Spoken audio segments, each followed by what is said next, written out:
भाभी भौरिया के गाठ है, भाभी मौरिया के गाठ है।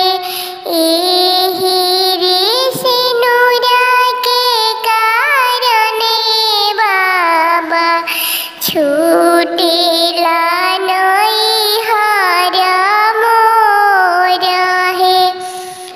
बाबा के दिहल धन 6 मास खइबो, फाटी जइहे लहर पटोर है।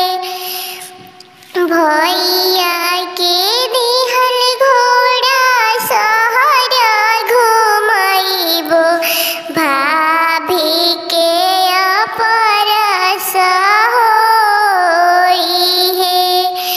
भाभी के अपरन होई है।